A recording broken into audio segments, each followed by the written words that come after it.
collapses within itself, and it's not, it doesn't have the cost containment measures. Just the government doesn't have a good track record of doing that. More government means more taxes, and that's not sustainable. It's not affordable. It's not affordable. Yeah, exactly. And then you give the government the power, because he who controls the money has a lot of influence as to what kind of care would be then delivered and things like that. And that's where reforms, and there's provisions. I mean, 3,000 pages. I mean, obviously there's something you can, the things that cause healthcare to be more transparent. There's proposals to take away the antitrust protections for health insurance carriers. I'm supportive of those, and I'll continue to be supportive of those. Anything that opens it up to more openness and transparency, I think that's a great step in the right direction. And that can be done on the federal level.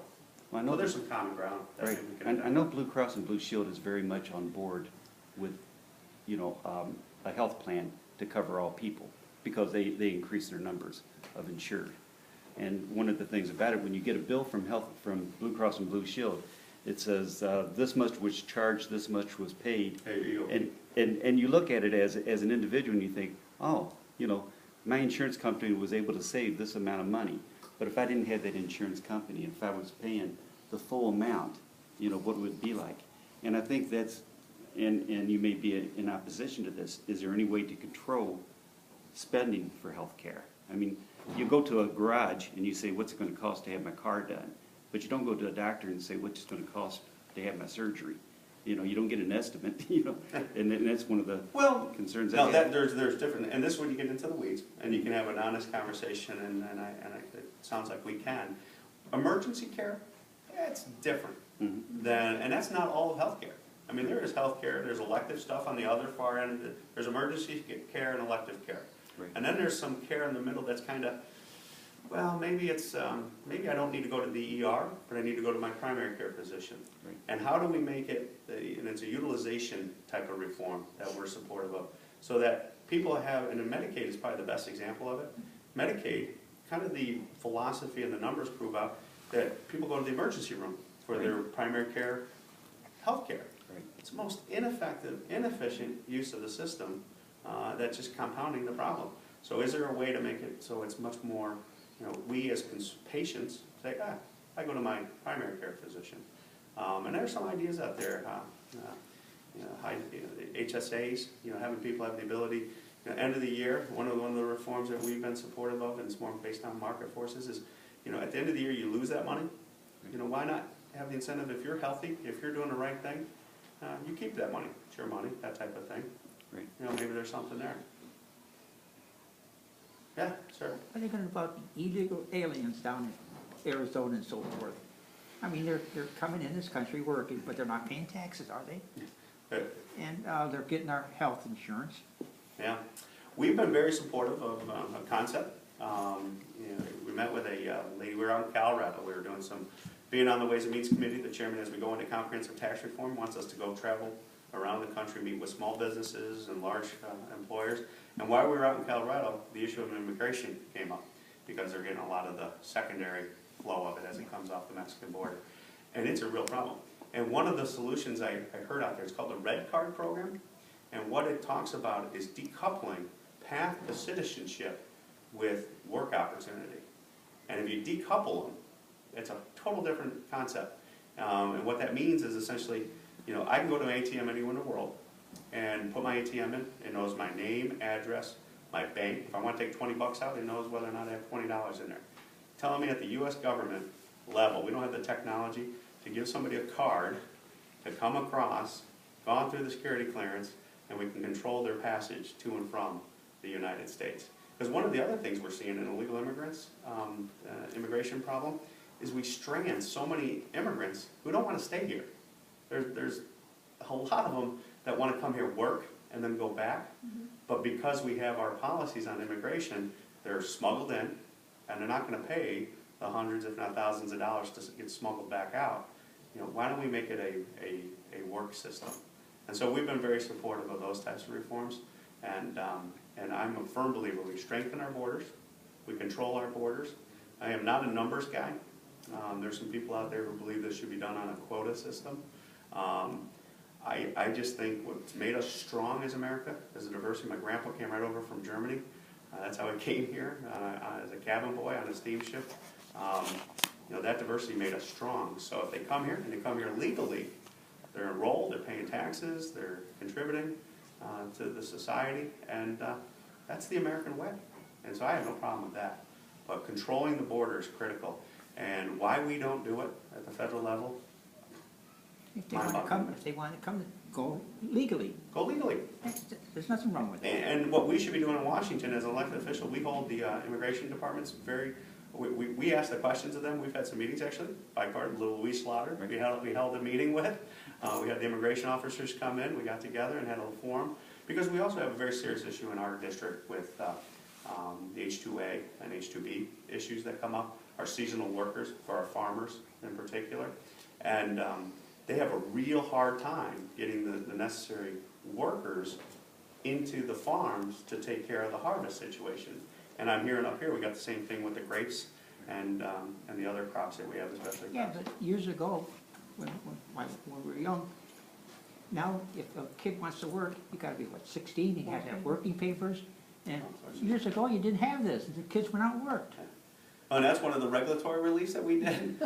We attacked the Department of Labor and the federal government, because if you recall, remember about 9 months ago, 6 months ago, the Department of Labor was putting out regulations to say that minors couldn't work on farms, even if they were family members. So, you know, it's a way of life. I'm 100% committed to it. So we said to the Department of Labor, said, you can't do that.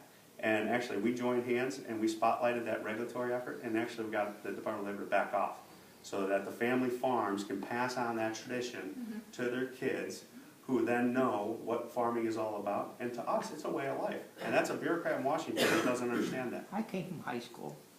You knew what I had to do? What that is? Milking You a shovel cat. that stuff? Amen. It didn't hurt me a bit. It didn't- Made you stronger. Right. That's how my mom was. We had chores every day. I do that with my kids all the time. Before we can go out and play, we got to get our chores done. It's the same thing. Getting our hands dirty feels good. Pardon me? Getting our hands dirty feels good. It really does. I mean, I come home and I love on the weekend. Usually I have a honey-do list that I have to do. And in DC and before, a lot of what we work on takes forever to kind of get to the finish line. At least over the weekend, if I'm doing a weed bed, I know when I weed it out in a couple hours, I got it done, and I can have, sit back and relax, and I got my chores done. That means a lot. Yeah, ma'am. Hi, my name is Wanda Hall. Yeah. I have a lot of papers. Okay. You talk about job growth. I've been looking into the American Disabled Act because I have a handicapped daughter. I work a full-time job. The American Disabled Act protects my daughter, but it does not protect me from being changed to different shifts at my job. And I contacted everybody, including you, and got no response. Okay. And Mr. Higgins, the only one I got response from was Andrew Goodell and Senator Young. Okay. And they told me that I needed to contact you and Mr. Higgins to help me try to amend the American Disabled Act to protect myself from being changed to a different shift, so I can take care of my daughter. My daughter is going to be 32 years old, and I've always had her at home with me. I'm saving you hundreds of thousands of dollars, keeping her home, and I need help, and I feel like I'm being pushed under the rug. Nobody has responded to me whatsoever on my letters. Here's a copy of a letter that I sent to you Okay. and to everybody else, along with copies from her many specialists and everything to help me keep my jobs, and other working parents that do not have a big mouth, like me, and I won't quit.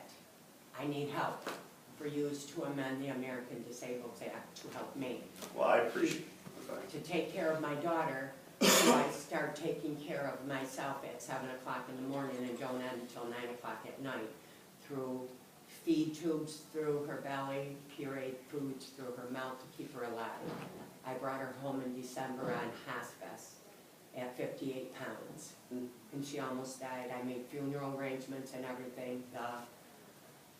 Army, Navy, brought my sons home because their sister was gonna die. I need help to keep my job on my ship. And if somebody could please recognize me, that they even got my letters. I have fought for everything that she has, and I will keep fighting. And I'm with everybody else on the Medicaid. If you need it, you need it. But you wanna know what? I need my job. If not, they're gonna make me work a per diem, I'm gonna become a sub, and then you can all support me too. But I don't wanna do that. I'm proud of myself. I've worked hard, and I wanna keep working hard. So somebody needs to acknowledge me instead of not. Well, I You wanna do job growth? I've got a job.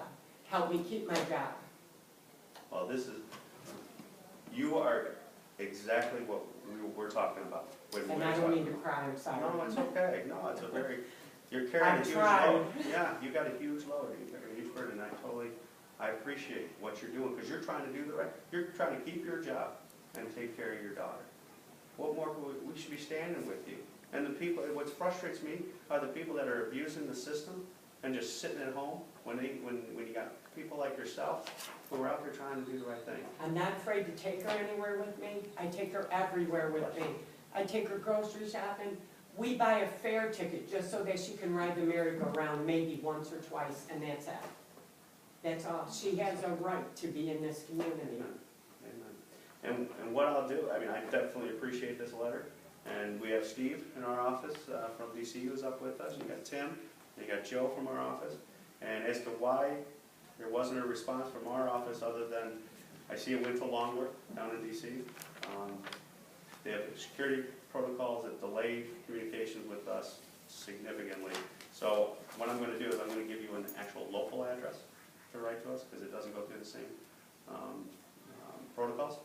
I'm going to give you my email. I assume you have Yes, I do. I even emailed you 3 times and no response, so I'm very upset. Okay. I feel like that I don't even count. Well, what I'll do is I'm going to follow up on it because we have metrics in our office that these guys know very well that that's not supposed to happen. I mean, I know they may tell me that because you're not in the district now, something happened with the system, that we deferred back to Brian Higgins to take the lead on it. It's just kind of a standard operating procedure in Washington. The members, wherever they come from, those are the ones who usually are given the constituent concern. But bottom line, I appreciate you coming, and this is what we're here for. And so I'm going to give you my personal email, I'll give you my personal cell phone number, and then what we'll do is we will definitely stand with you to figure out what we can do. I mean, Junior Senator Gillibrand's office had called me and suggested things for me to do, which I had already done them all. And they forwarded all my letters, and I have all the doctors' documentations on my daughter, FMLA in progress, but I have to do every year. And that her dad died in 2004, and I had a very long year of her having a routine change. She had seizures really bad, but I rallied and I got her back. I did remarry in May after 9 years. But her doctors feel that if I have to go to a 3 to 11 or 11 to 7 shift, it's going to change her routine so bad that I am not there either, that she's going to be institutionalized, and I refuse to do such a thing. I refuse. I will not give my daughter up. Yeah, the quality of life she's enjoying is so much better. They didn't expect her to make it into her teens, and she's going to be 32 next month. So well, I take responsibility for whatever happened in the office, and we're going to get to the bottom of it, and I'll take care of that. But bottom line, we're going to go forward, and we're going to stand together and see what we can do. Because what you're doing is what we should be doing across the country. You know, you're trying to do the right thing, and the ones that aren't, we'll spotlight them. I just need help. No. I can't do it myself. Thank you. All right. Sorry. No, it's okay. It's very, appreciate that. And she's being very good at the moment. She's not being loud. I'm surprised. Well, we so appreciate that Because she's she here. usually screams, so she's doing really good today, so. Well, it's all the hot air I'm spewing Yeah, here. Put she her right even to went bed. bald on the other hand, so she had really long hair. I appreciate that. And Mr. Keefe knows me very well.